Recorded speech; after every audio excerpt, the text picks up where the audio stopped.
उन पर लांछन लगाए जाते थे, रोका जाता था।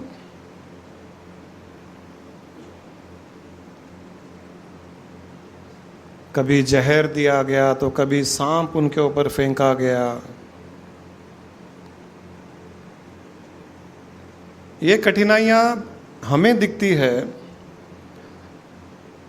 साधारण दृष्टि से कठिनाइयाँ थी, तकलीफ़ें थी, रुकावटें थी, लेकिन मीराबाई के लिए रुकावटें नहीं थी, मीराबाई के लिए कठिनाइयाँ नहीं थी।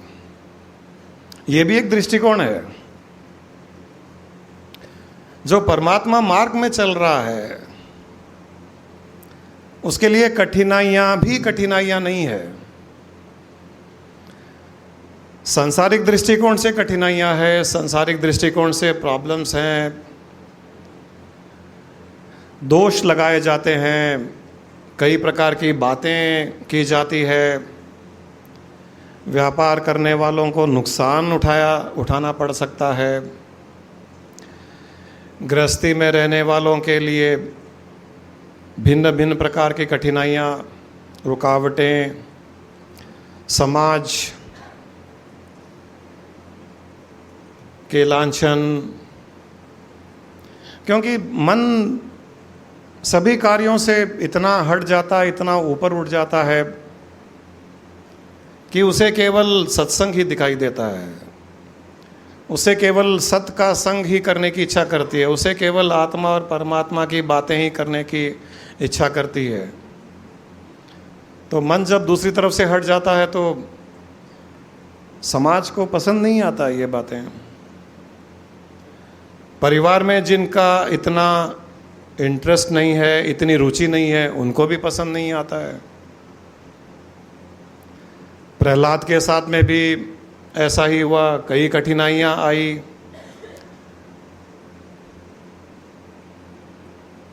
पहाड़ से फेंका गया,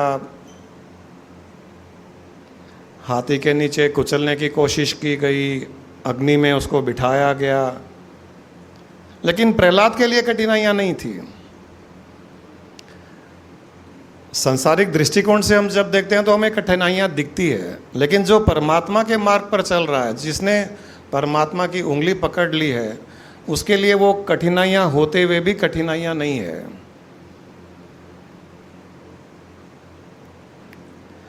और बड़े बड़े साधु संतों के साथ में भी पग पग पर इस प्रकार के प्रॉब्लम्स, तकलीफ़ें आई है और आती रहेगी। कोई ये मान ले कि हम परमात्मा के मार्ग पर चल रहे हैं, परमार्थ मार्ग पर चल रहे हैं, हम सत्संगी हैं, हम ध्यान करते हैं, हम आत्मा परमात्मा के योग का प्रयास करते हैं, तो जीवन में कोई प्रकार की तकलीफ़ें नहीं, स्मूथ सेलिंग होगा, ऐसा कुछ नहीं होने वाला है। रोज़ उसे टेस्ट देना पड़ेगा, रोज़ उसके लिए परीक्षाएं होगी, रोज़ एग्ज़ाम्स होंगे, और जो इन्हें पास कर जाएगा आखिर में वो परमात्मा को प्राप्त करेगा ही करेगा, उसमें कोई शक नहीं है।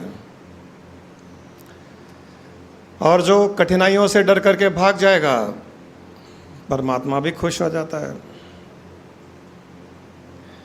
वैसे भी उसे इस प्रकार के डरपोक लोग चाहिए ही नहीं।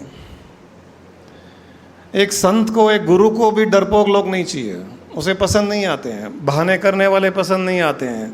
छोटी छोटी बात को लेकर के मैं आ नहीं सका, मैं ये कर नहीं सका, मैं ध्यान नहीं कर सका, मैं, या किसी न किसी बात को लेकर के डर करके वो सत्संग में आने का प्रयास करते हैं या नहीं करते हैं। न गुरु को पसंद आते हैं वो लोग, न परमात्मा को पसंद आते हैं। गुरु को ही पसंद नहीं आएंगे तो आते हैं तो परमात्मा को कैसे पसंद आएंगे? उनका कुछ नहीं होने वाला है। वो केवल थोड़ा संतोष कर लेते हैं कि हाँ हम कभी कभी जाते हैं, आशीर्वाद प्राप्त होता है। थोड़ी बहुत मनोकामनाएं पूरी होती है उनकी, उसमें कोई शक नहीं है। लेकिन अगर कोई वो थोड़ी बहुत मनोकामना में ही खुश हो जाए तो परमात्मा भी खुश कि चलो थोड़े में ही छूट गए। परंतु जो उसकी उंगली पकड़ के रखता ही है और छोड़ता नहीं है, आगे चल कर के जीवन बहुत सुखमय आनंदमय हो जाता है। जैसे एक बच्चा है, अपने पिता की उंगली पकड़ करके चल रहा है, जब तक उंगली पकड़ी हुई है तब तक वो न रास्ता देखता है, न कोई ट्रैफिक को देखता है, न पत्थर या रास्ते में गड्ढों को देखता है। वो अपनी मस्ती में ही है, हर चीज़ को देख करके एंजॉय कर रहा है, और कभी कभी गिर भी जाता है क्योंकि उसका ध्यान रास्ते में नहीं है, पत्थर को लग जाता है, कभी गिर जाता है। गिर जाता है तो उसी समय उसको पिता गोदी में उठा लेता है, पुचकारता है, प्यार करता है, उसको सहलाता है, उसकी 10 गुना अधिक ध्यान देता है उसके ऊपर।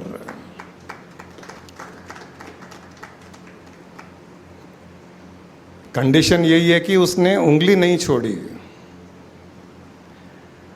इसी प्रकार परमार्थ के मार्ग पर चलने वालों के जीवन में कठिनाइयाँ आएगी, गिरेंगे, लगेगा, नुकसान होगा, रोना भी पड़ सकता है, रोएंगे। अगर उंगली नहीं छोड़ी उसकी तो गोदी में उठा करके वो सहलाएगा, चॉकलेट खिलाएगा, आइसक्रीम खिलाएगा। वो 1 मिनट का रोना बच्चे का पिता का ध्यान आधे घंटे तक वो आकर्षित करता है। आधे घंटे तक अपने बच्चे को कुछ ना कुछ खिलाता पिलाता जाएगा, पुचकारता जाएगा, प्यार करता जाएगा। 1 मिनट का रोना, वो किस लिए? कि पिता पर इतना उसका विश्वास, पिता पर इतनी श्रद्धा, उसकी इतनी भावना, तो उसका 1 मिनट का रोना भी पिता का आधे घंटे का समय उसको देना हो जाता है। वैसे ही हमारे साथ भी होता है। अगर उंगली पकड़ कर के रखी उसकी, फिर जीवन में तकलीफें आएगी, मार लगी, हम गिरे, हम नुकसान उठाएं, थोड़ा रोना तो पड़ेगा ही पड़ेगा। उंगली पकड़ करके रोना पड़ेगा तो गोदी में जरूर उठाएगा वो।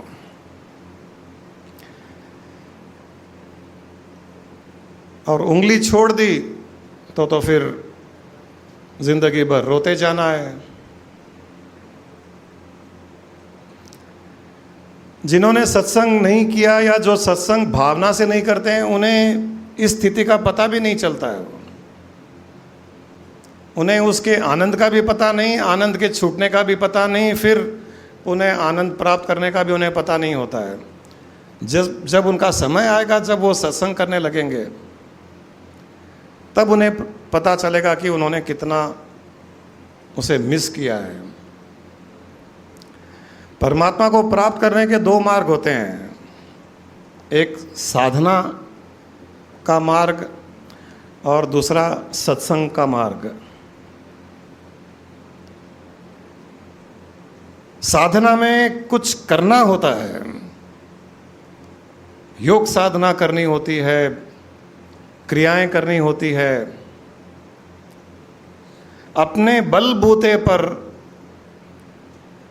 कुछ करना होता है, अपने बलबूते पर करना होता है। साधना में कभी भी अपने बलबूते पे करना होता है।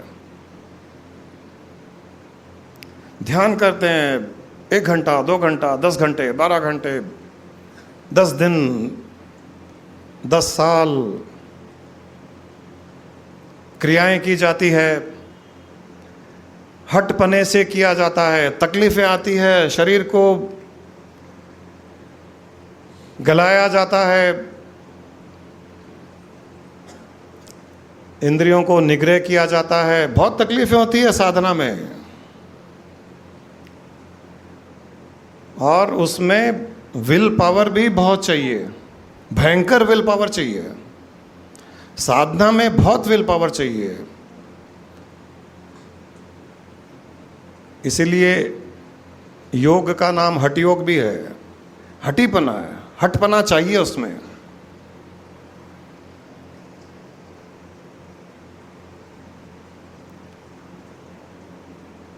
साधना में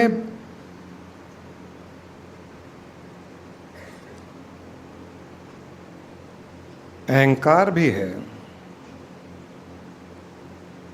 अहंकार के द्वारा भी उसे प्राप्त किया जा सकता है, परंतु बहुत कठिन मार्ग है। दूसरा मार्ग है सत्संग का, जहाँ साधना के नाम पर कुछ नहीं होता है, केवल सत्संग किया जाता है। जहाँ सत्संग होता है वहाँ पर साधक होता है। यहाँ पर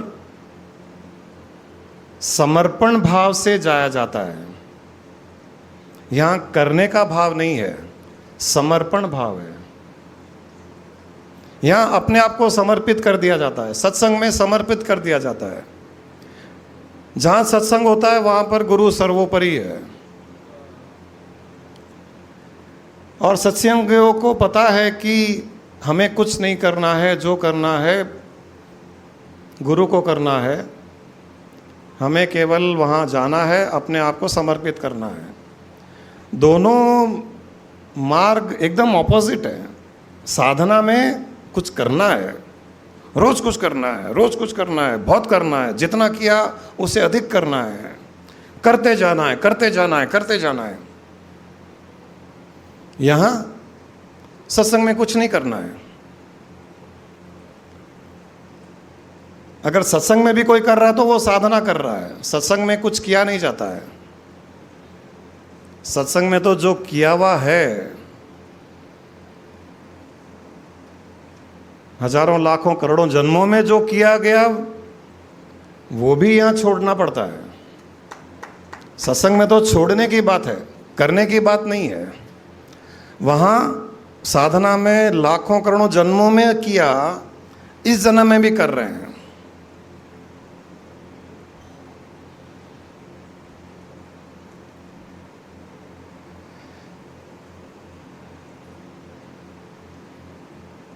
साधना का और सत्संग की कंपैरिजन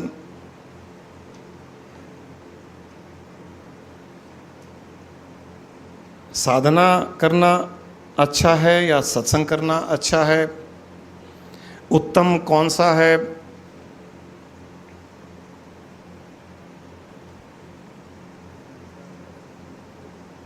कईयों को ऐसे भी लगता है कि साधना में शक्तियाँ आती है।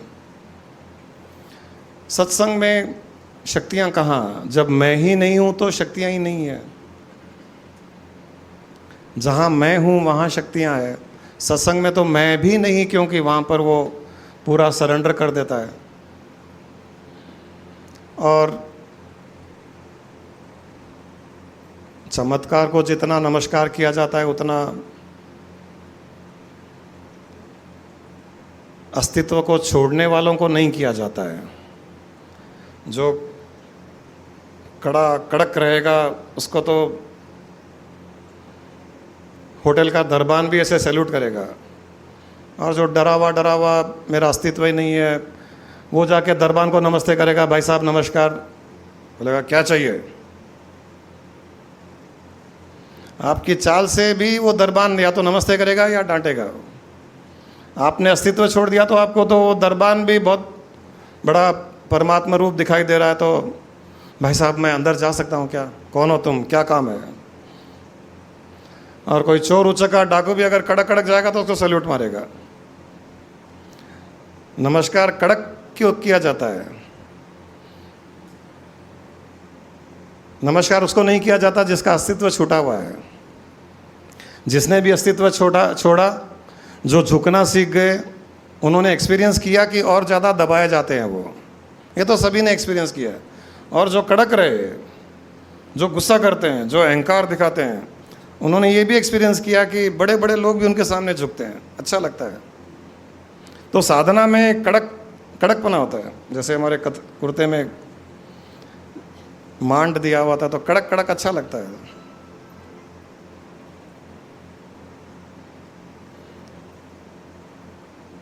सत्संग में कड़कपना नहीं होता है। एक बार विश्वामित्र जी और वशिष्ठ जी आपस में मिलने का प्रोग्राम किया उन्होंने, तो वशिष्ठ जी विश्वामित्र के पास में आए। दोनों ब्रह्मज्ञानी है। विश्वामित्र ने बहुत साधनाएं की, कड़ी से कड़ी साधनाएं की, आपको तो पता ही है। उन्होंने तो एक स्पेस में स्वर्ग की रचना भी कर दी थी, है ना? किसके लिए? उनके किसी भक्त के लिए स्वर्ग की रचना कर दी। इतनी शक्तियां, इतनी साधना की उन्होंने।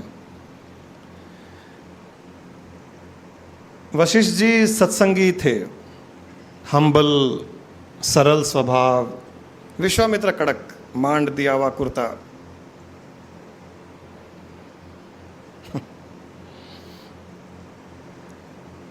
तो मिलने की बात हुई तो वशिष्ठ जी तो सीधे साधे थे, बोले मैं ही आ जाता हूँ आपके पास में। चले गए बेचारे वशिष्ठ जी। विश्वामित्र ने आदर सत्कार किया क्योंकि ब्रह्मज्ञानी थे, और जब कोई गेस्ट आता है तो गेस्ट को कुछ न कुछ गिफ्ट भी दी जाती है, अक्सर कुछ न कुछ गिफ्ट दी जाती है। तो विश्वामित्र ने वशिष्ठ जी से कहा कि मेरे 1000 सालों की साधना का फल मैं आपको गिफ्ट देता हूँ, मैं आपको उपहार में देता हूँ। आज आपके आदर सम्मान में आप मेरे मेहमान हैं। 1000 साल की साधना का फल मैं आपको उपहार में देता हूँ। बहुत बहुत बड़ी चीज़ है ये। 1000 साल की विश्वामित्र की साधना का फल बहुत बड़ी चीज़ है। वशिष्ठ जी तो सीधे साधे सरल स्वभाव के थे। उन्होंने प्रणाम किया और अपने चले गए। विश्वामित्र से कहा कि आप भी पधारिए कभी। कुछ दिनों के बाद में विश्वामित्र गए वशिष्ठ जी के पास। वशिष्ठ जी ने भी बहुत आदर सत्कार किया। फिर गेस्ट को गिफ्ट भी देना है कुछ ना कुछ। तो वशिष्ठ जी ने कहा कि मैं आपको आधी घड़ी के सत्संग का फल उपहार में देता हूं। आधी घड़ी का, केवल आधी घड़ी के सत्संग का फल। विश्वामित्र हंसने लग गए। ये कोई पूर्व जन्म में मारवाड़ी रहा चुका होगा। अरे सत्संग का फल देने में इसको कंजूसी क्या करनी है आदमी? मैंने तो 1000 साल के साधना का फल इसको दिया है। आधी घड़ी के सत्संग का फल। आधी घड़ी का मतलब है एक घड़ी 24 मिनट की होती है। 12 मिनट के सत्संग का फल। अभी 20-25 मिनट हो गए तो इसका आधा।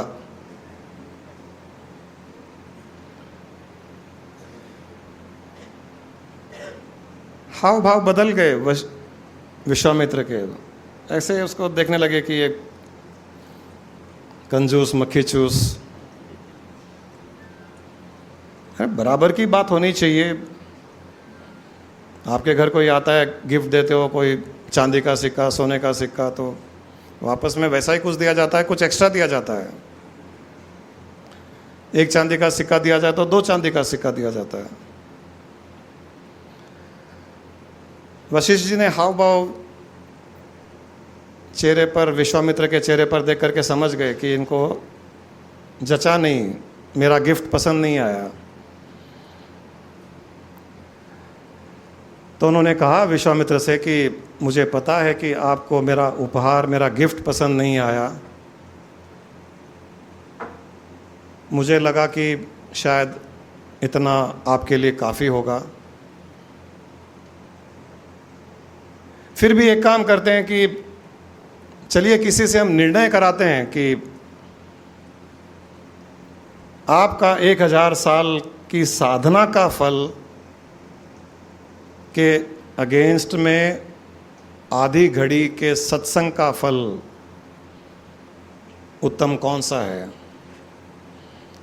विश्वामित्र को और क्या चाहिए था? वो तो हरदम जीतने वाले, बोले हाँ यही तो मैं चाहता था। तुम अपने आप को बड़े सत्संगी, बड़े ब्रह्मज्ञानी मानते हो, मेरी साधना के सामने तुम्हारा कोई सत्संग टिक नहीं पाता है, तो चलो चलते हैं। तो दोनों ब्रह्मा जी के वहाँ गए, ब्रह्मा लोग गए, ब्रह्मा जी बैठे हुए थे। उन्होंने जाकर के कहा ये हमारी प्रॉब्लम है, सॉल्व कीजिए, आप निर्णय दीजिए कि विश्वामित्र का 1000 साल का साधना बड़ा है, उत्तम है, या वशिष्ठ जी की आधी घड़ी का सत्संग। अब ब्रह्मा जी भी बेचारे, ये दो कहाँ ब्रह्म ज्ञानियों के बीच में फंस गया। ऋषि मुनियों का तो पता नहीं, एक को खुश करो दूसरा नाराज, श्राप दे दे।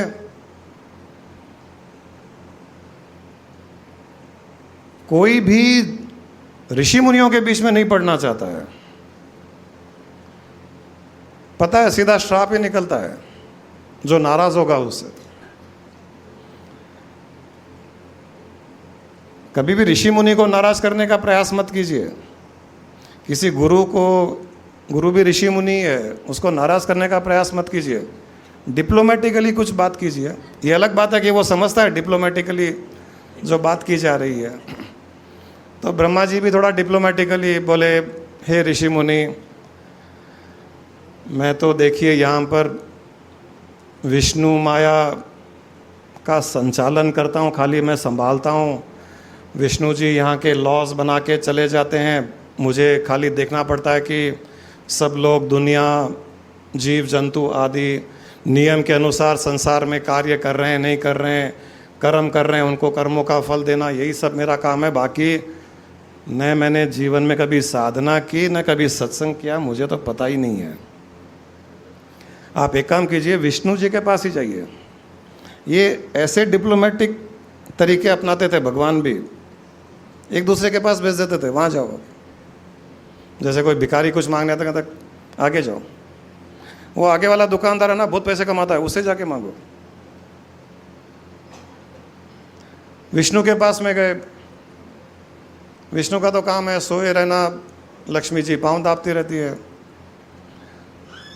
तो इन्होंने भी समस्या प्रकट की कि आप निर्णय दीजिए कि विश्वामित्र का 1000 साल की साधना और आधी घड़ी के सत्संग, वशिष्ठ जी का उत्तम कौन सा है? दोनों में से उत्तम कौन सी स्थिति है? उन्होंने कहा, देखिए मेरा काम है माया रचना, ये सब साधना वाधना सत्संग आपको तो पता ही है, ये सब मेरा कार्य नहीं है। माया रचता हूँ, लक्ष्मी जी बैठी हैं, हम दोनों मिलकर के संसार में माया रचे हुए रहते हैं, लोग उलझे हुए रहते हैं उसमें से, हम खुश हैं, हमारा बिजनेस चल रहा है। इसका उत्तर हम नहीं दे सकते। आप वो शिव जी के पास जाइए, वो 24 घंटे साधना में लगे रहते हैं, हमको तो पता ही नहीं है साधना क्या होता है।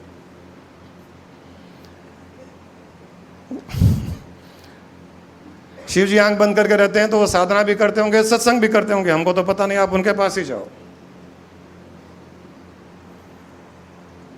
दोनों शिव जी के पास में गए। शिव जी ने भी सोचा ये दोनों बड़े चालाक है, मुझे फंसाने की कोशिश कर रहे हैं।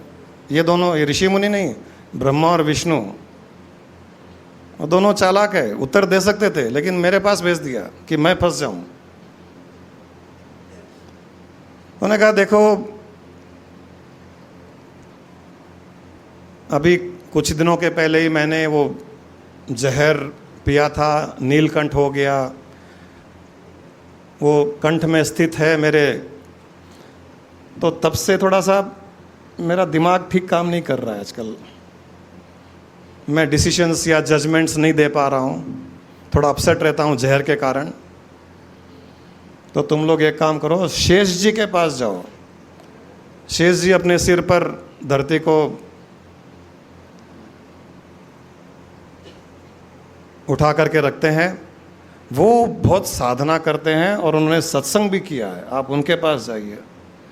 मेरा दिमाग ठीक नहीं है अभी, फिर उल्टा सीधा कुछ बोल दूंगा तो आप लोग गलत मानोगे। ये भी बच गए। शेष जी के पास में गए दोनों और उन्होंने अपनी समस्या बताई कि आप निर्णय दीजिए। शेष जी ने कहा, देखो पूरी धरती का भार मेरे सिर पर है। शेष जी का साधना भी होता था और सत्संग करते थे, 1000 उनके मुख थे शेषनाग के, तो साधना भी करते थे और हजारों मुख से सत्संग भी करते थे। इसीलिए शिव जी ने उनके पास भेजा कि ये सही है। तो शेष जी ने कहा कि ये सिर पर इतना बोझा है, तो ये बोझा हटेगा तो मैं कुछ निर्णय दे पाऊंगा। तो विश्वामित्र से कहा कि आप इस बोझे को थोड़ा हटाइए, अपनी साधना के बल पर इसे थोड़ा सा आप अंतरिक्ष में स्थित कर दीजिए, मैं थोड़ा सा रिलैक्स हो जाता हूँ, फिर मैं बताता हूँ। तो विश्वामित्र ने कहा कि 1000 साल की साधना का फल की शक्ति से ये धरती अंतरिक्ष में लटक जाए।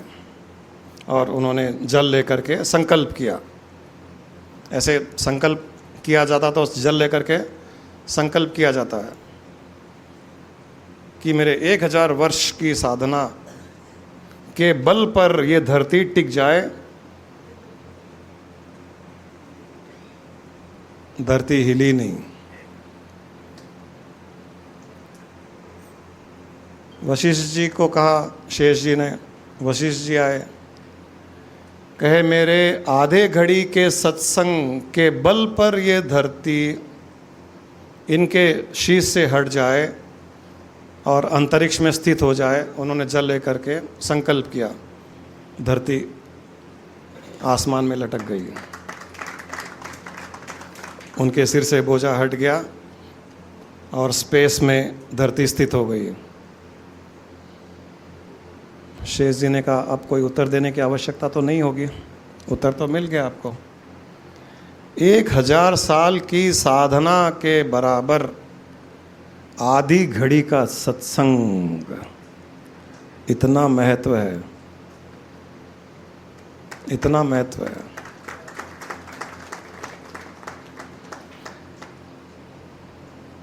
सत्संग करने वालों को कई बार बहुत आसानी से सत्संग मिल जाता है, बहुत गूढ़ रहस्यों का उद्घाटन हो जाता है, सत्संग में बड़ी बड़ी बातें आसानी से मिल जाती है बिना किसी साधना के। तो कई बार उसकी वैल्यू रियलाइज़ नहीं करते हैं, क्योंकि जो चीज़ आसानी से मिल जाती है, जो चीज़ उसकी वैल्यू इतनी नहीं होती है। साधना करने वाले अपनी साधना को बहुत वैल्यू देते हैं, सत्संग करने वालों को वैल्यू का पता नहीं चलता है। उनकी कितनी तीव्र गति से आध्यात्मिक यात्रा चल रही है उन्हें भी पता नहीं। और मेरे जीवन में मैं विश्वामित्र भी बन चुका हूँ और वशिष्ठ भी बन चुका हूँ। मैंने दोनों मार्ग अपना करके देख लिए। विश्वामित्र जैसी कड़ी से कड़ी साधना भी की, आपको पता ही है। शरीर इंद्रियां मन को जलाया,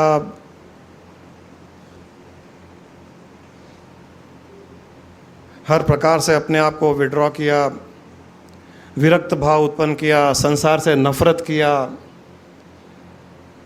सारी संसारिक वस्तुओं को, संसारिक जीवात्माओं को रिजेक्ट किया और अपने ही बलबूते पर,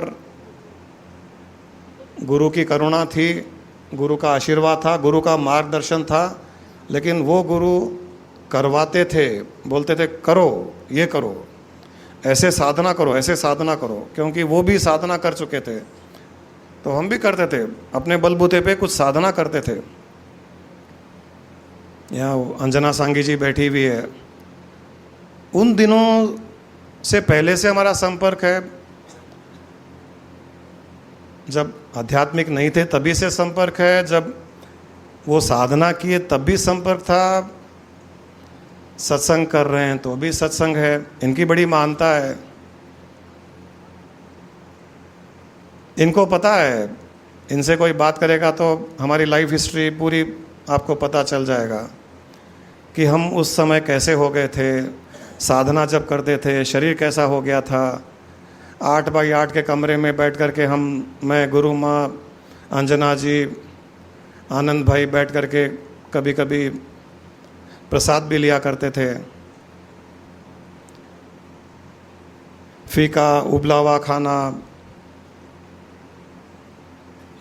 सात्विक भोजन और बहुत सी कठिनाइयाँ। मुझे पता है कि कितनी कठिनाई होती थी साधना करने में।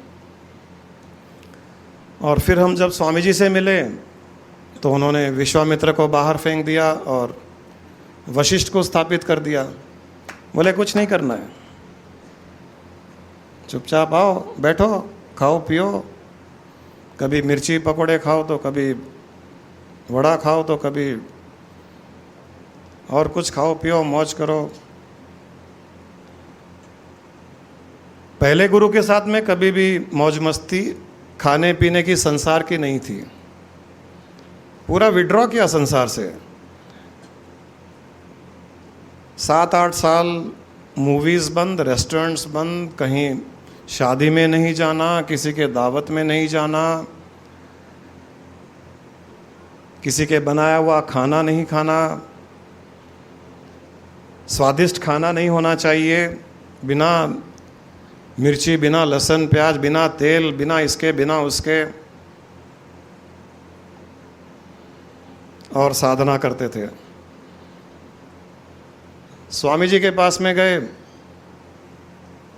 खाना पीना शुरू, शादियों में जाना शुरू, घूमना फिरना शुरू।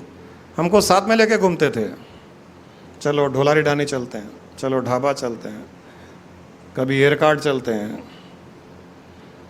कभी मद्रास की गलियों में साहूकारपेट में घूमते हैं। एक ही जन्म में 2 ऑपोजिट डायरेक्शन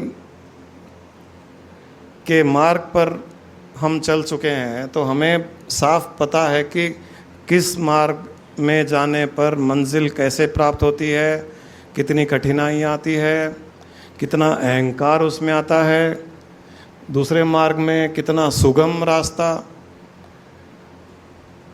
संसार को भोगते हुए परमात्मा के साथ में योग बनाना।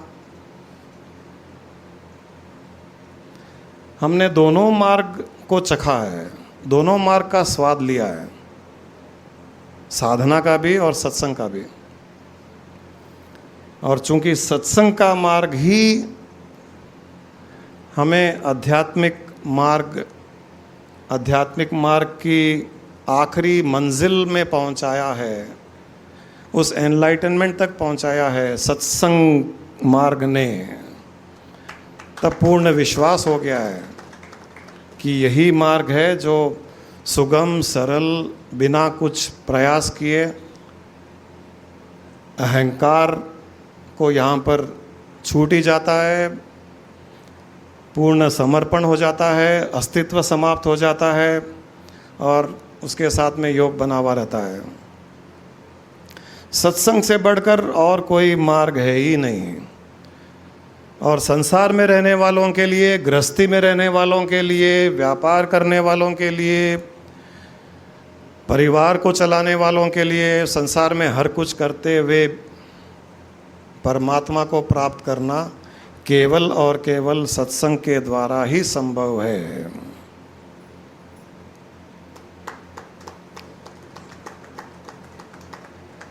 यहाँ केवल हमको परमात्मा की उंगली पकड़ करके हर कार्य करना पड़ता है, उसकी उंगली पकड़ करके चलना है, कुछ नहीं करना है। उसे परमात्मा कहें, उसे ब्रह्म कहें, उसमें आत्मा कहें, उसे गुरु कहें, उसे और कुछ कहें, केवल और केवल उसकी उंगली पकड़ करके चलना है और कुछ नहीं करना है।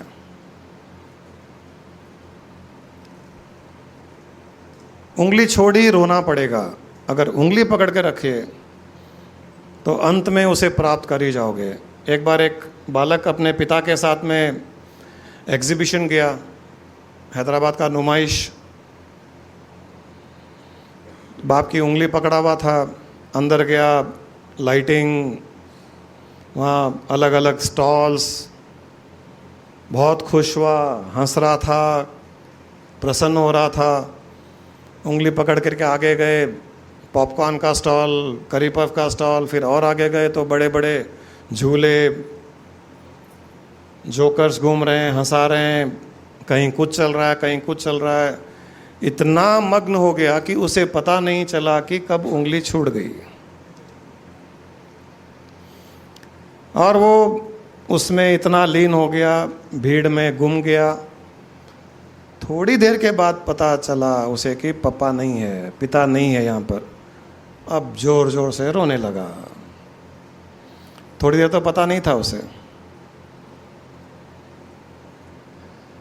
जोर जोर से रोया तो कोई आया, छोटा बच्चा था, बता नहीं पा रहा था कौन है, क्या है, पिता का नाम क्या है। वैसे भी जब तकलीफ़ होती है, दुख होता है तो आदमी की याददाश्त सब समाप्त हो जाती है, भूल जाता है।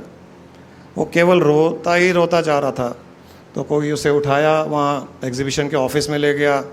वहाँ पर भी कुछ नहीं बता रहा है कौन है, तो माइक पर उसकी रोने की आवाज़ ही लगा दी कि यहाँ एक बच्चा गुम हो गया, ये उसकी रोने की आवाज़ है। वहाँ 50,000 लोगों में पिता को पता चल गया कि मेरा बच्चा रो रहा है। भागा भागा गया वो।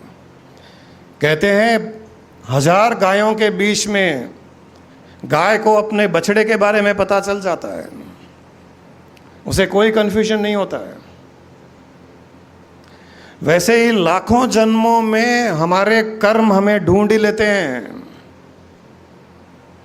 कोई कन्फ्यूजन नहीं है। 600 करोड़ की आबादी में आप मनुष्य शरीर में हो या गधे के शरीर में हो या और किसी योनि में हो, आपके कर्म आपको ढूंढ ही लेते हैं,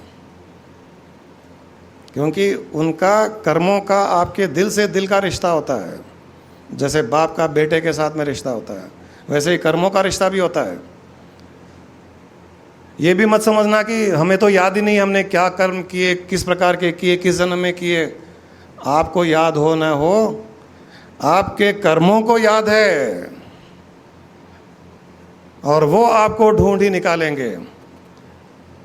बच्चा अपने बाप को भूल गया, लेकिन बाप को याद है कि उसकी रोने की आवाज़ कैसी है। तुरंत आया, उसने बच्चे को लिया। फिर बच्चा वापस एग्जीबिशन में घूमा, देखा, बहुत प्रसन्न रहा, खुश रहा।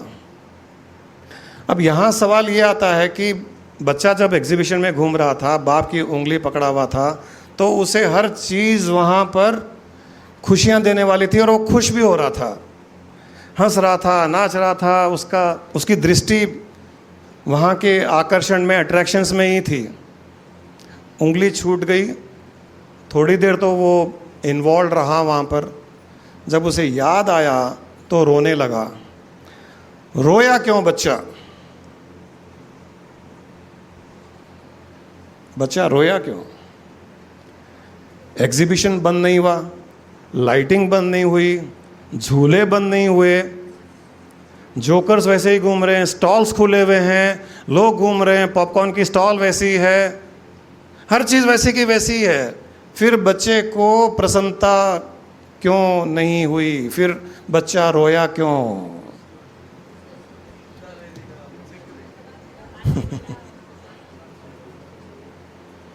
हर चीज़ वहाँ वो ही थी जो बच्चे को खुशी दे रही थी।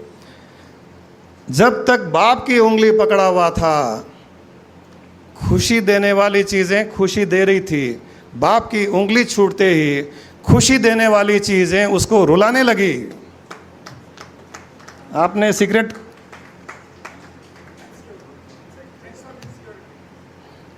का पता चला इसके पीछे? कितना बड़ा रहस्य है। खुश था, हर चीज खुशी देने वाली वैसी की वैसी है, फिर भी बच्चा रोया। उंगली पकड़ी हुई थी, सिक्योर था, चिंता नहीं थी, आकर्षणों में मनोरंजन भी कर रहा था, एंजॉय कर रहा था। यहाँ पता था कि ये उंगली पकड़ी हुई है, मैं कहीं घूमूंगा नहीं, भूलूंगा नहीं, रास्ता नहीं भटकूंगा। उंगली छूट गई, कुछ देर तो उसे पता नहीं चला, जैसे ही पता चला रोने लगा। फिर ये आकर्षण वाली वस्तुएं भी उसे खुशी नहीं दे पाई। हमारे साथ भी यही होता है, हमारे साथ भी यही होता है। हम भी इस संसार के आकर्षण में उंगली पकड़ करके ही आए थे, और जब तक उंगली पकड़ी हुई थी संसार को भोग रहे थे, संसार को एंजॉय कर रहे थे। संसार की माया भी हमें लपेट नहीं पा रही थी, उलझा नहीं पा रही थी, क्योंकि यहाँ पर परमात्मा की उंगली पकड़ी हुई थी। जब तक परमात्मा की उंगली पकड़ी हुई है, संसार की माया हमें उलझा नहीं सकती, दुख नहीं दे सकती। और संसार की माया को हम ज़्यादा एंजॉय कर पाते हैं, उसको ज़्यादा भोग पाते हैं, क्योंकि परमात्मा की उंगली पकड़ी हुई है। लेकिन पता नहीं किस जन्म में कहाँ भूल हो गई, उस परमात्मा की उंगली छूट गई। कुछ समय तक तो संसार में उलझे रहे, आकर्षण में फंसे रहे, लेकिन जैसे ही रियलाइज़ हुआ, याद आया कि उसकी उंगली छूट गई, तब वही संसार काटने को दौड़ता है, वही संसार दुख देने लगा है। जो संसार एक समय में सुख देता था, उसकी उंगली पकड़ के रखने के कारण वही अब दुख देने लग गया है। वो अब फिर हम रो रहे हैं तो आपकी आवाज़, रोने की आवाज़ माइक पे दी जा रही है। तब परमात्मा सुन रहा है, अरे अरे मेरा बच्चा, बालक, उंगली छूट गई थी, वो भागा भागा आ रहा है, वो आपको आकर के गोदी में ले रहा है। इसीलिए वापस चेहरे पर हंसी आ गई है।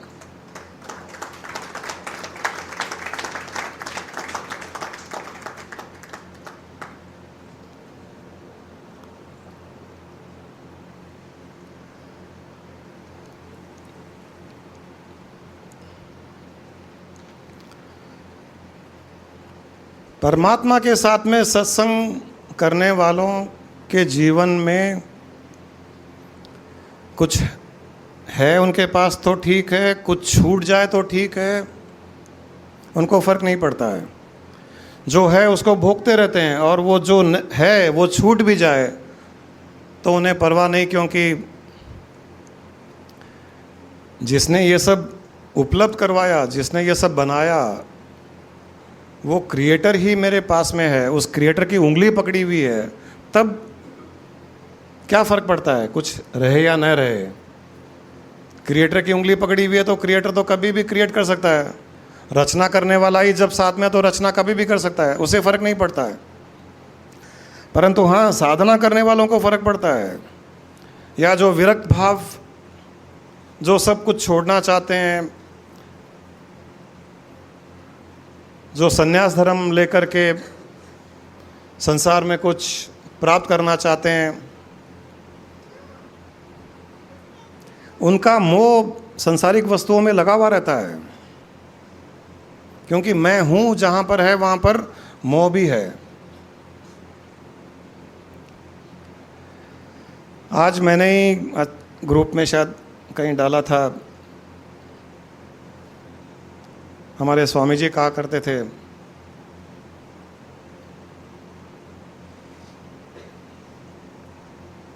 कि सन्यास केवल गेरुआ वस्त्र पहनने से नहीं होता है। सन्यास मन की भावना से, जो संसारिक वस्तुओं को, सभी आकर्षणों से अपने आप को अलग कर लेता है, उनसे छुटकारा पा लेता है, उन्हें अपना समझता ही नहीं, वो सन्यासी होता है। और यहाँ मुझे भी कई बार इतना अच्छा लगता है कि सन्यासियों के बीच में सत्संग चल रहा है। असली सन्यासी तो यहाँ है, सब कुछ होते हुए भी कुछ नहीं है। हमने सही मायने में सन्यास धर्म को अपनाया है।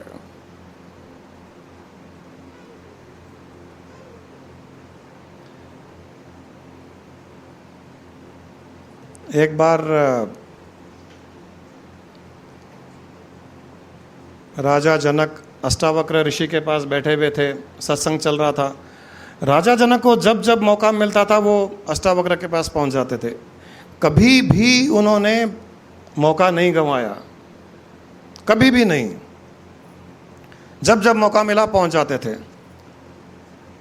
और जब वो आ जाते थे अष्टावक्र ऋषि के पास में सत्संग करने, बाकी साधु संत वहाँ जो रहते थे अष्टावक्र के पास में, उन्हें बड़ा खराब लगता था।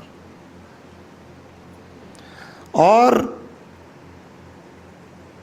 जो साधु सन्यासी अष्टावक्र ऋषि के आश्रम में रहते थे, उन्हें ये लगता था कि अष्टावक्र को ये राजा हैं, ये पैसे वाले हैं, धन दौलत है, इनके पास में बड़ा राज्य है, इसलिए इन्हें इतना सम्मान देते हैं। और ऐसी बातें हमारे साथ भी कई लोग करते हैं, मुझे पता है। ये पैसे वालों के साथ में ज़्यादा उठते बैठते हैं, बड़ी बड़ी गाड़ी जो लेकर के आता है उनके साथ में घूमते हैं। हाँ, मुझे मारुति 800 दिख जाए और कोई बड़ी गाड़ी दिखते तो मैं बड़ी गाड़ी में ही बैठता हूँ, मारुति 800 में नहीं बैठता।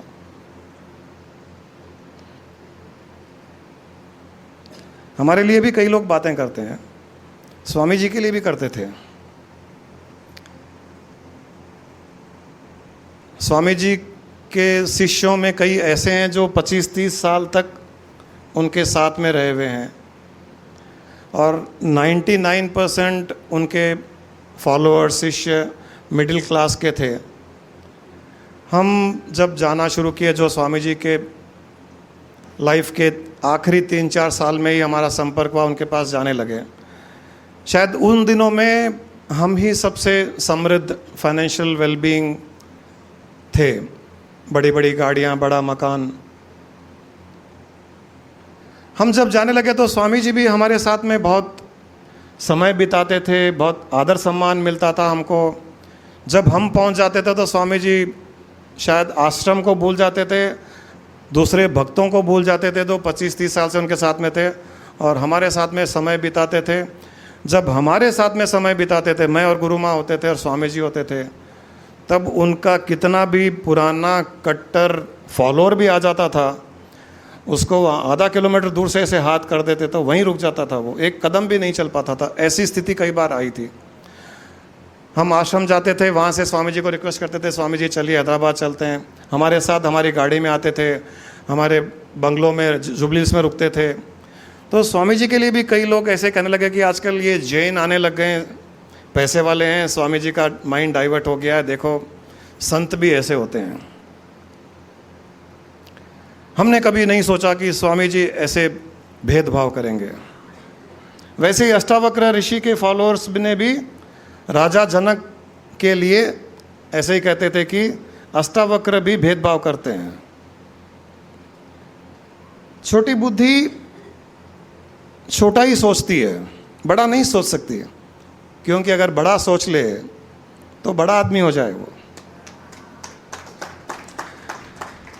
और बड़ा सोच ले तो ब्रह्मज्ञानी हो जाए, वो स्वयं ऋषि मुनि हो जाए। छोटी बुद्धि है ना, इसीलिए वो शिष्य है। छोटी बुद्धि है इसलिए वो साधक है। अष्टावक्र की बुद्धि विशाल, इसीलिए वो संत। संत और साधक में फर्क क्या है? इतना ही फर्क है, साधक की बुद्धि छोटी, संत की बुद्धि विशाल, इतना ही फर्क है। लेकिन हर कोई नहीं समझ पाता इसको। जो अष्टावक्र के साथ हुआ वो हमारे स्वामी जी के साथ भी हुआ, वो हमारे साथ भी हो रहा है। खैर हम लोग परवाह नहीं करते हैं। अष्टावक्र को पता था कि उनके आश्रम में जो साधक हैं, साधु संत हैं, उन्हें राजा जनक का आया हुआ पसंद नहीं है, क्योंकि राजा जनक के आते ही साधु साइड में, राजा जनक सामने, फिर घंटों घंटों सत्संग चलता था। हम राजा जनक थे, स्वामी जी के पास जाते थे, हमारे लिए स्वामी जी अष्टावक्र, हम स्वामी जी के पास में गए, बाकी सब आउट, जैन इन, और सब कहते थे Jain is a big pain. आश्रम में हम एंटर किए मतलब सबके चेहरे मायूस हो जाते थे।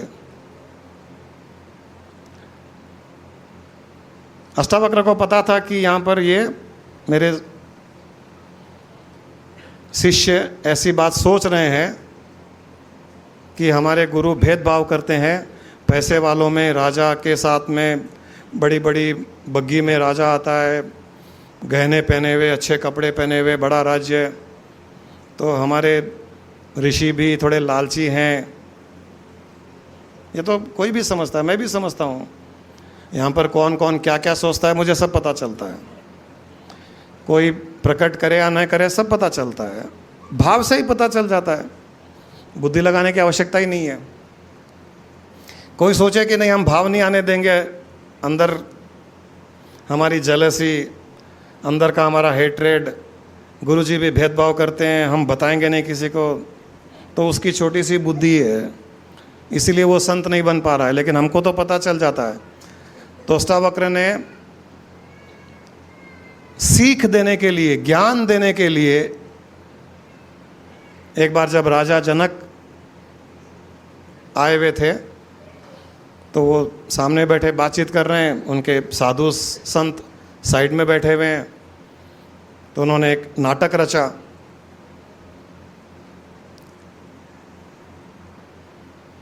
उस नाटक में राजा जनक का एक सिपाही भागा भागा आया और सत्संग के बीच में आकर के कहा, राजा जी राजा जी राजा जी, महल में आग लग गई राजा जी। राजा ने डांटा, तुम्हें अक्ल नहीं है, भाग जाओ यहाँ से, बाहर निकल जाओ। मैं मेरे गुरु के पास बैठा हुआ सत्संग कर रहा हूँ, सबसे पहले तुम्हें आकर के मेरे गुरु को प्रणाम करना चाहिए था, वो तुमने नहीं किया, मेरे गुरु का निरादर किया,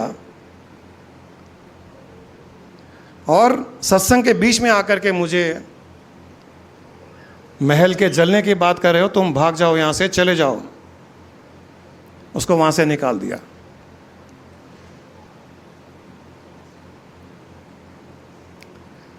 सब लोग बैठे थे, किसी ने ज़्यादा चिंतन नहीं किया इस बात पर। साधु लोग देख रहे थे।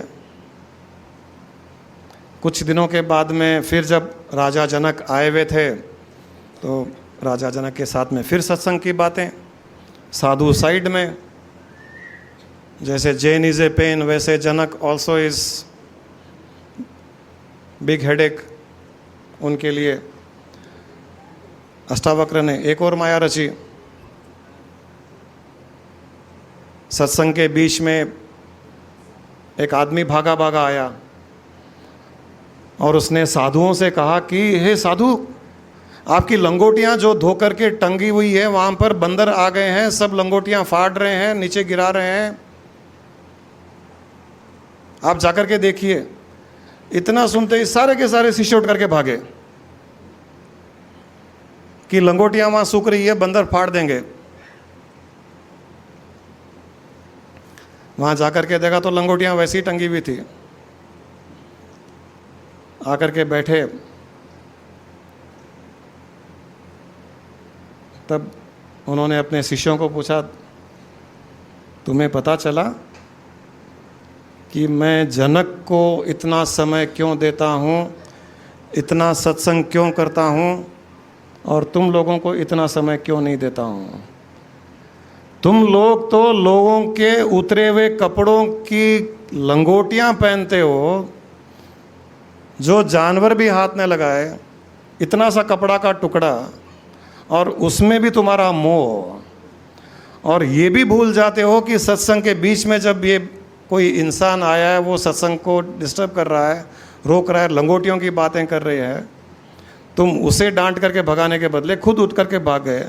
राजा जनक का सिपाही आया, उसने कहा कि महल में आग लग गई, और उसने उस सिपाही को डांट करके भेज दिया। कि सत्संग के बीच में रुकावट मत डालो, और महल जलता है तो जलने दो। सत्संग से बड़ा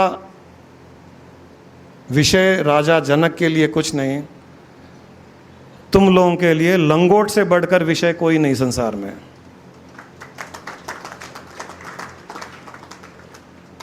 अगले जन्म में तो तुमको लंगोट भी उपलब्ध नहीं होगा, क्योंकि जानवर बनने वाले हो।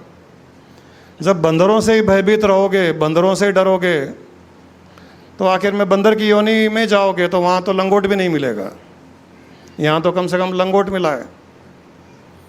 ये अंतर है।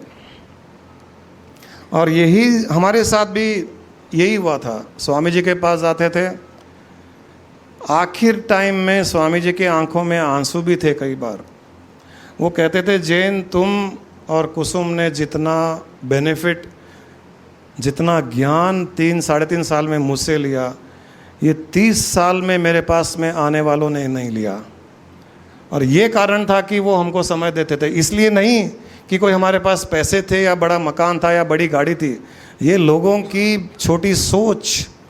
और इसीलिए मैं गुरु भाइयों के बारे में कुछ नहीं बताना चाहता। सब बहुत तरक्की कर चुके हैं, उन्नति कर चुके हैं, क्योंकि गुरु का आशीर्वाद है।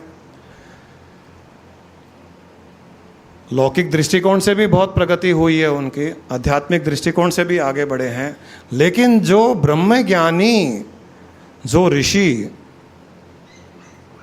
यहाँ उपलब्ध था, और जिसके पास में 30 साल के पहले तो समय ही समय था और कुछ नहीं था, उनके पास उस समय न आश्रम था, न आश्रम चलाने के लिए 1 रुपया था, समय था और ज्ञान था।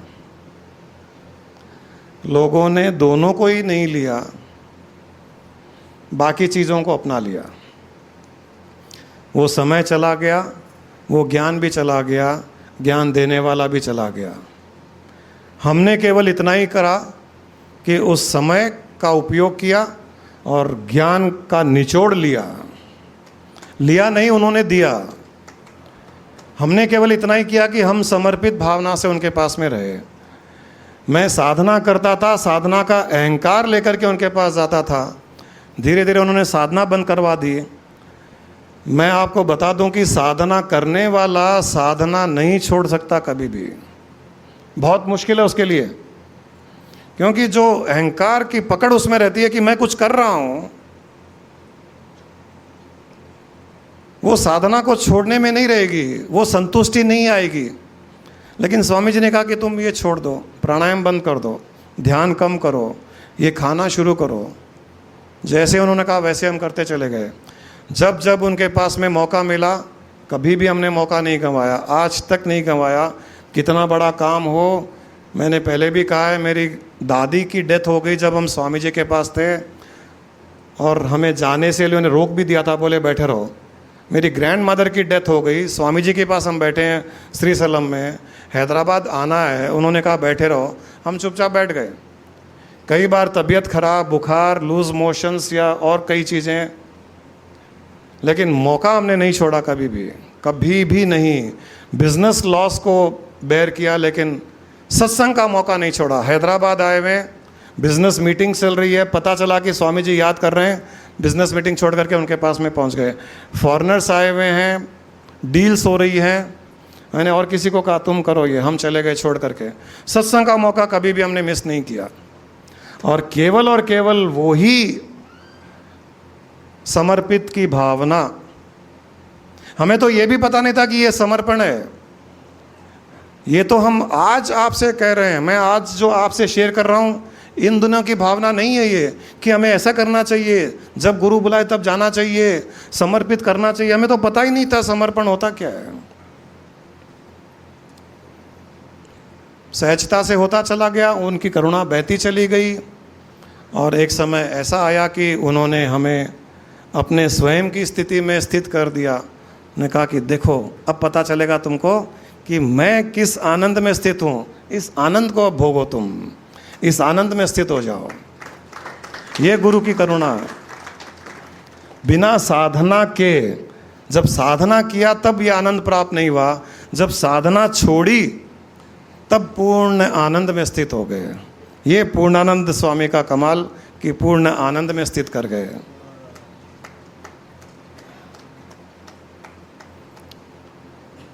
ये सत्संग की शक्ति, ये सत्संग का आनंद, ये सत्संग का कमाल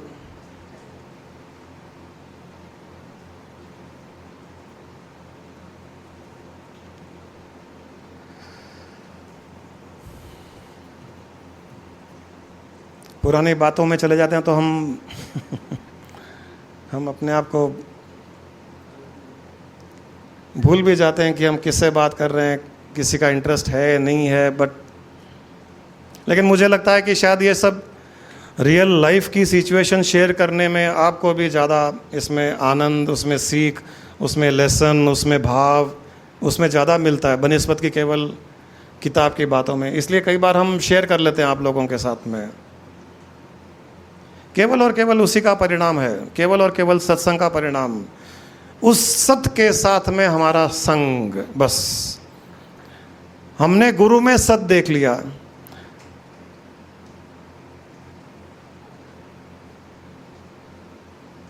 और उसका ही संग बार बार करते चले गए और कुछ नहीं किया।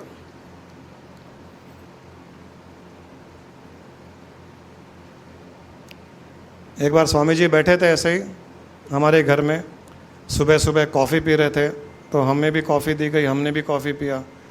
आधे घंटे तक, 1 घंटे तक कोई बातचीत नहीं, हम भी चुपचाप बैठे रहे, कॉफ़ी पीते रहे, उनको देखते रहे। 1 घंटे तक कोई बातचीत नहीं, साइलेंस। हमें पता भी नहीं चला। सडनली उन्होंने पूछा कि जैन, वेयर आर यू? मैं भी एकदम हिल गया। मैंने कहा, Swami ji, I was here. No no, where were you?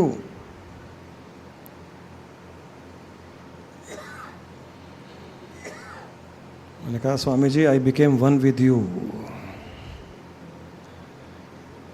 मुझे वो दिन आज भी याद है। उस कॉफ़ी पीने के समय 1 घंटा आई बिकेम वन विद यू। मैंने कहा स्वामी जी से, मैं आपके अंदर रम गया था, मैं बस गया था, आपके साथ में मैं एक हो गया था। और उस दिन मुझे पता चला कि इनकी स्थिति क्या है। उस दिन मुझे एक झलक मिली कि उनकी स्थिति क्या है। उस दिन एक ग्लिम्स मिला कि इनकी स्थिति क्या है। उसके बाद में उनकी माया कभी हम पर प्रभावित नहीं कर पाई। वो भी माया रचते थे, जैसे वो अष्टावक्र ने माया रची थी, ये भी बहुत मायावी थे। थोड़े बहुत हम भी हैं मायावी गुरु के मायावी शिष्य, होना भी चाहिए। गुरु का नाम कैसे रोशन करेंगे? जब गुरु के जैसे नहीं होगे तो गुरु का नाम रोशन कैसे करोगे? लोगों को पता कैसे चलेगा कि इनका गुरु कैसा था, कौन था? आपको हमको देख करके ही समझ सकते हो कि हमारे गुरु कैसे होंगे। ऐसे ही थे।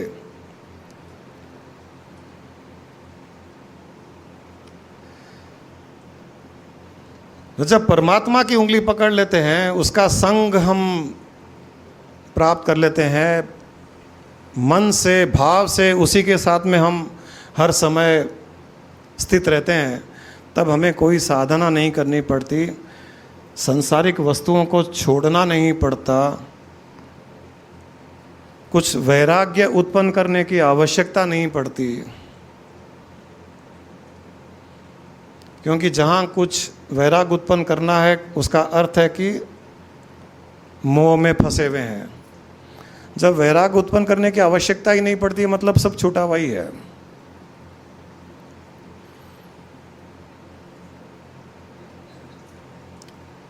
और एक गुरु भी शिष्यों के पीछे इतना भागता है, जहाँ उसको लगता है कि इसमें पोटेंशियल है, वहाँ उसके पीछे पीछे भागता है वो। जैसे रामकृष्ण परमहंस विवेकानंद के पीछे भागते थे।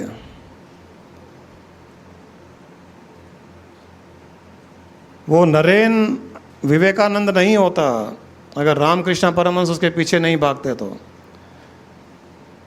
और राम कृष्णा परमहंस की इतनी इंसल्ट करते थे वो नरेन, जब नरेन थे तब साफ डिनाई कर देते थे रामकृष्ण परमहंस की बातों को, गुस्सा भी कर देते थे, चले जाते थे सत्संग के बीच में। और ये उनको ढूंढने के लिए उनके कॉलेज जाते थे, बाजार जाते थे।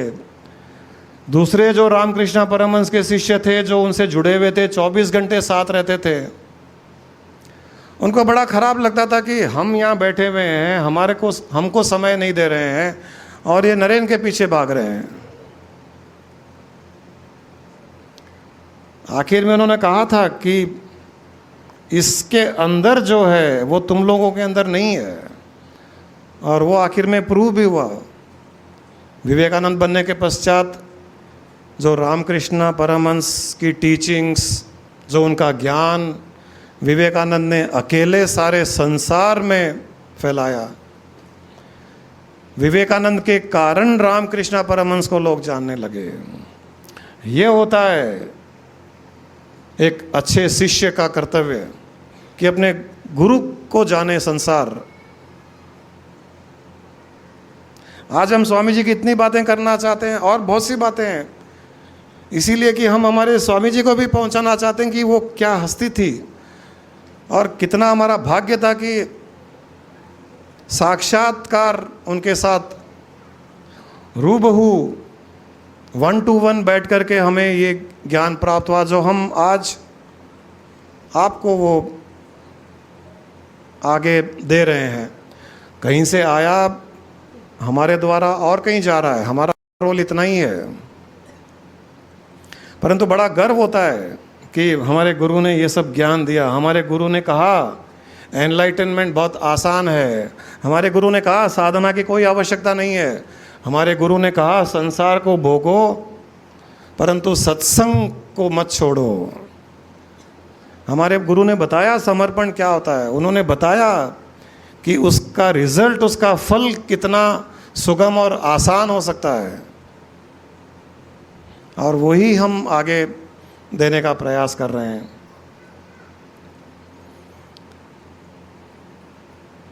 और अभी जो आश्रम बना हुआ है अपना, वहाँ वो ब्रह्मज्ञानी, वहाँ वो सिद्ध पुरुष जिस शरीर का नाम पूर्णानंद स्वामी था, वो वहाँ स्थित हैं।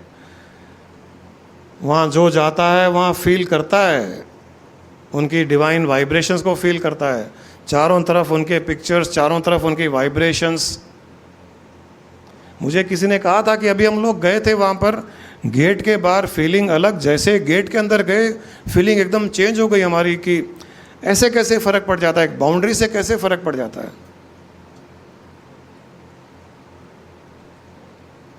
और अगर इस सत्संग का भी उपयोग नहीं लिया, इसका बेनिफिट नहीं लिया, इस प्रकार के आश्रम के वातावरण का आपने उपयोग नहीं किया, तो फिर पता नहीं किस जन्म में, कितने जन्मों के पश्चात इस प्रकार का सानिध्य प्राप्त हो, कितने करोड़ों लाखों जन्मों में पुण्य कर्म करने के पश्चात इस प्रकार का सत्संग का मौका मिले।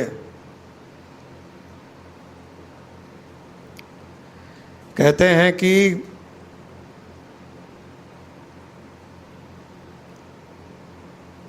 कुसंग की कंपनी से तो नरक में जीवन बिताना अच्छा।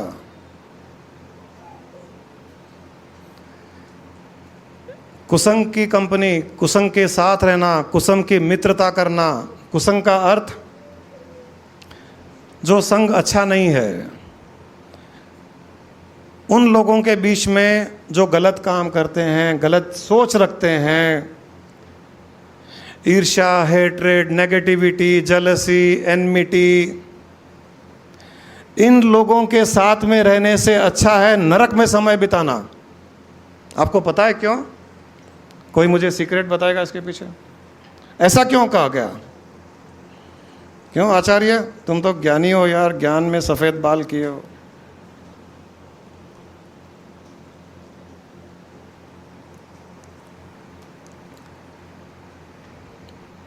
नरक में समय बिताना ज़्यादा अच्छा बनिस्पत की किसी की कुसंग में समय बिताना। एक बहुत बड़ा रहस्य है।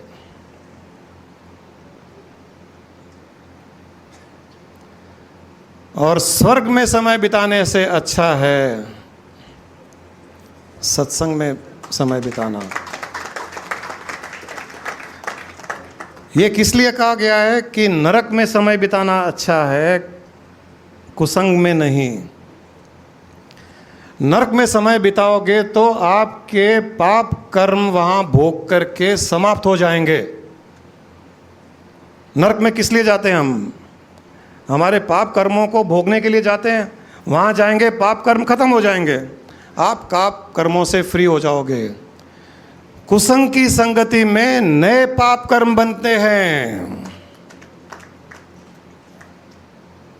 नरक में पाप कर्म जल करके समाप्त होते हैं, कुसंग की संगति में नए पाप कर्म की रचना होती है, नए पाप कर्म बनते हैं। इसलिए कहते हैं नए पाप कर्म बनाने से नरक में पड़े रहो, कुसंग की संगति मत करो। वहाँ कम से कम पाप कर्म कटते तो जाते हैं, यहाँ तो और अर्जित कर रहे हो, और क्रिएट कर रहे हो, और कर्म बढ़ा रहे हो। स्वर्ग में भी यही होता है। स्वर्ग में जाओगे तो पुण्य कर्म भोगोगे, सत्संग करोगे तो पुण्य कर्म को और अर्जित करोगे, और बढ़ाओगे, और क्रिएट करोगे। तो यहाँ बैठे रहना अच्छा, मुझे स्वर्ग भी नहीं चाहिए। कभी प्रार्थना करो तो यही करना कि हे ईश्वर, मुझे स्वर्ग नहीं चाहिए, मुझे सत्संग का मौका दे, मुझे सत्संग का मौका दे, मुझे और कुछ नहीं चाहिए। कभी भी स्वर्ग की कामना मत करना।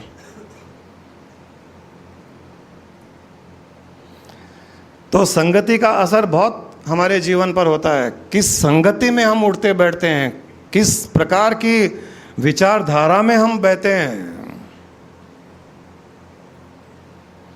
ये हमारे जीवन पर ही नहीं, कर्मों पर भी अपना प्रभाव डालता है। ये हमने कभी नहीं सोचा होगा।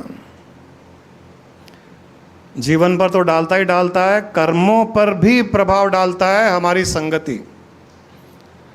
धीरे धीरे बुरी संगति से दूर होते जाएं, अच्छी संगति में जाते जाएं, स्वतः ही आपका कल्याण होता चला जाएगा। ये कपड़ा जब धोबी के हाथ में दे ही दिया है तो फिर डरने की क्या आवश्यकता? वो तो पीट पीट कर उसका मैल तो धो ही देगा। वो अच्छा धोबी होगा तो उसको पीट पीट कर देखेगा कहाँ दाग रह गया, फिर उसको वहाँ दाग के पास में जा कर के दाग को धोएगा।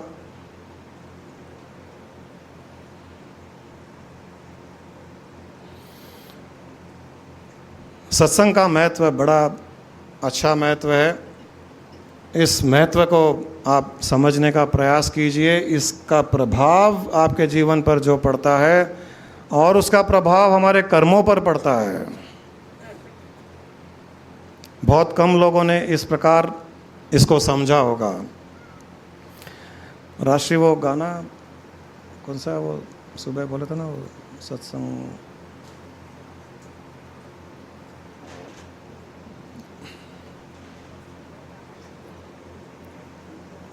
सुबह वो बताया था ना कोई, नहीं वो मस्त हो गया सत्संग में, क्या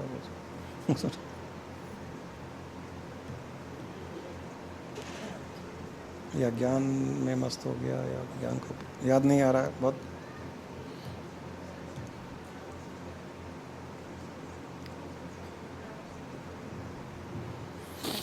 मुझे याद नहीं आ रहा तो उनको कहाँ से आएगा। वो बेचारी समाधि में स्थित थी, वो सडनली में झकझोर दिया। जैसे हमारे स्वामी जी ने मुझे झकझोर दिया था, कहाँ थे, सडनली मैंने उसे झकझोर दिया। कौन सा?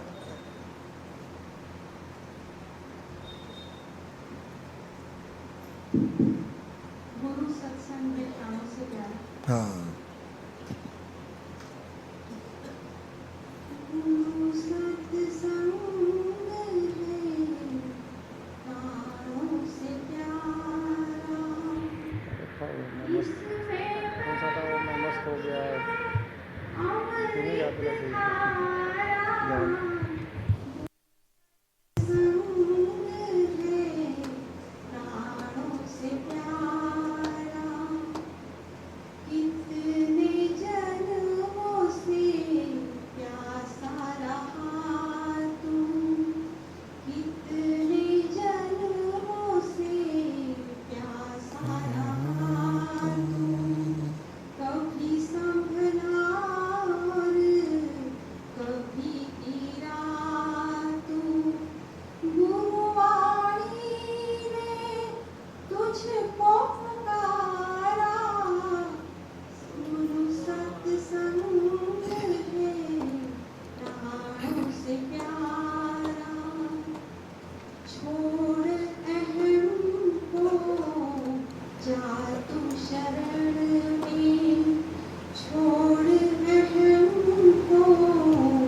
में डाल दुखों की कठरी चरण में।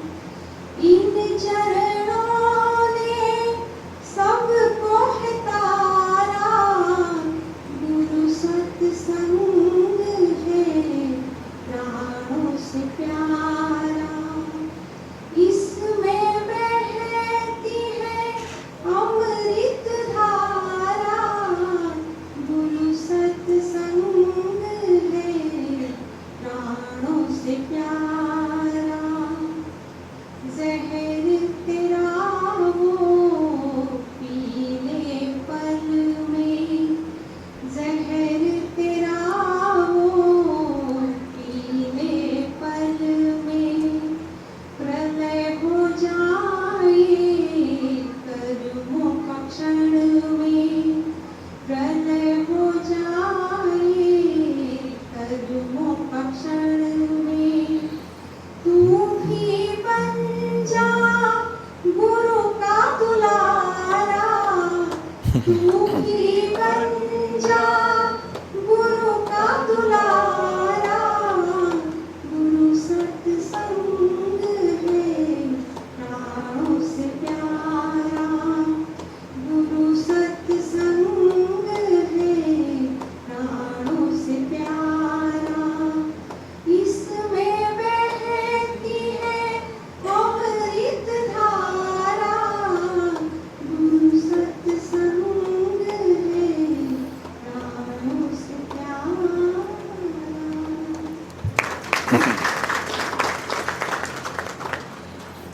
आज के सत्संग का पूरा निचोड़ इस भजन में आ गया। पूरा भाव, समर्पण, प्राण से प्यारा सब आ गया। जीवन का सत्य यही है। इस सत्य मार्ग पर जो चलना चाहता है उसके लिए ब्रह्मांड की सारी शक्तियाँ उन्हें हिम्मत देती रहेगी, उनका साथ निभाती रहेगी। जब आप गिरोगे आपको गोदी में उठा लिया जाएगा। थोड़ा सा समय लग सकता है गिरने में और गोदी उठाने में, उतना तो देना ही पड़ेगा, उतना पेशेंस तो रखना पड़ेगा।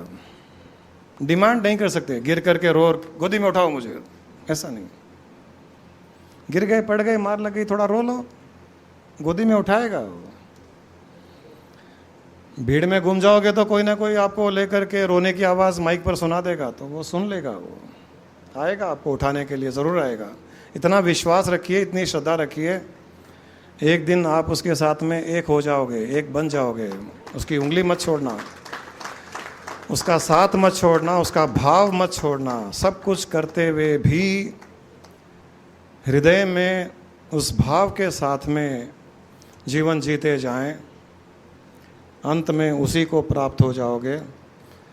उसको प्राप्त नहीं होगे, वो आपको प्राप्त करेगा। क्योंकि जितने बेचैन आप हो उतना ही बेचैन वो भी है। जैसे मैंने कहा, जितने बेचैन आप हो गुरुवार के लिए, उतना ही बेचैन हम भी हैं। जितने बेचैन हम हैं उतना ही बेचैन वो भी है।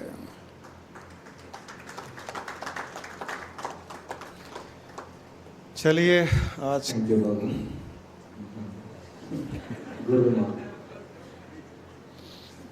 इसको बहुत जल्दी रहती है। अब नहीं, कोई क्वेश्चन नहीं। आपको कुछ बोलना हो तो ऐड कर सकते हो।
हमको प्यार दिया या हमारे लिए भी हम सोच रहे हैं कि हमने उनके लिए तकलीफें उठाई, साधना के टाइम उनके पास रहना, 45 डिग्रीज में रहना, छोटे रूम में रहना, लेकिन अब ये एहसास हो रहा है कि हमारे लिए उन्होंने कितनी तकलीफ उठाई।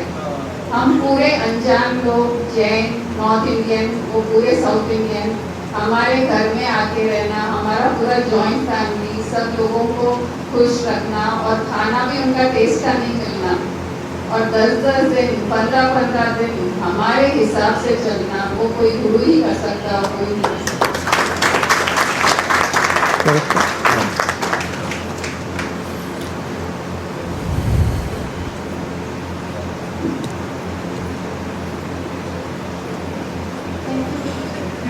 Thank you Guru ji, thank you गुरु जी। हमें आपकी उंगली पकड़ने देने के लिए और परमात्मा के मार्ग पर चलाने के लिए, हमें आपके सत्संग का महत्व बताने के लिए thank you Guru ji.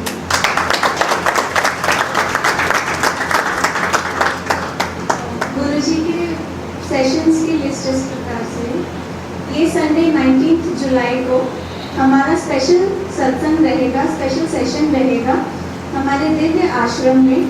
Timings सुबह 10 बजे से 12 बजे तक, followed by south Indian branch. इस सेशन में गुरुजी हमें समझाएंगे कि किस प्रकार दूसरों से उत्पन्न हुई नेगेटिव वाइब्रेशंस को हम न्यूट्रलाइज कर सकते हैं और अपने चारों ओर एक प्रोटेक्टिव शील्ड का निर्माण कर दूसरों की नेगेटिविटी से बच सकते हैं। और इससे नेक्स्ट थर्सडे 23 जुलाई को गुरुजी का सेशन रहेगा हमारे, ये क्षमता समाधान का सेशन रहेगा होटल ताजमहल में, एबिट्स में। सेम टाइमिंग शाम 6 से 8 बजे। जो कोई भी लास्ट थर्सडे मिस कर दिए आपके फ्रेंड्स या रिलेटिव्स, आप उनको इन्फॉर्म कर सकते हैं। और इस साल गुरु पूर्णिमा 31 जुलाई को जो हम जनवाड़ा में स्थित स्वामी जी के आश्रम में मनाने जा रहे हैं, प्लीज़ नोट करें कि सेशन के टाइमिंग्स, उस दिन का शेड्यूल अब चेंज हो चुका है। गुरु पूर्णिमा का शेड्यूल आश्रम में अब इस प्रकार है। सुबह 9 बजे से ब्रेकफास्ट सर्व होगा, 10 बजे को गुरु पूजा की जाएगी, 10:30 से 12:30 तक गुरु जी के साथ सेशन रहेगा। इस स्पेशल सेशन में शक्तिपात द्वारा गुरुजी हमारी इनर पावर्स को कुंडलिनी द्वारा जागृत करेंगे और इस सेशन के बाद लंच सर्व किया जाएगा। गुरु पूर्णिमा सेलिब्रेशंस के लिए आप सभी इनवाइटेड हैं।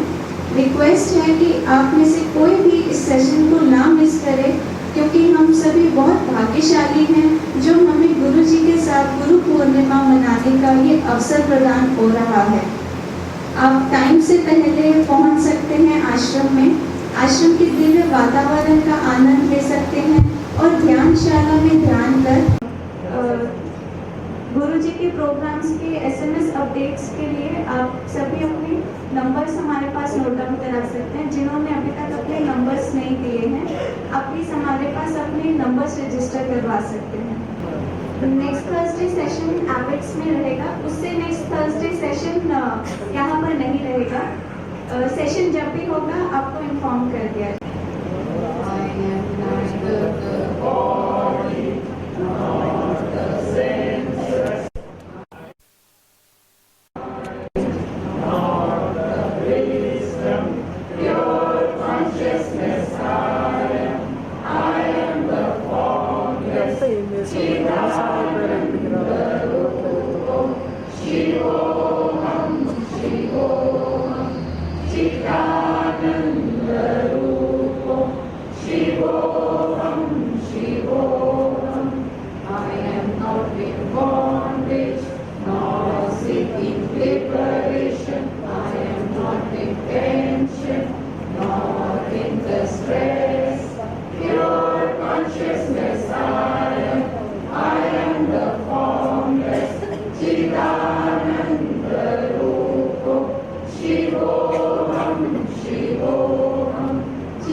Creation, my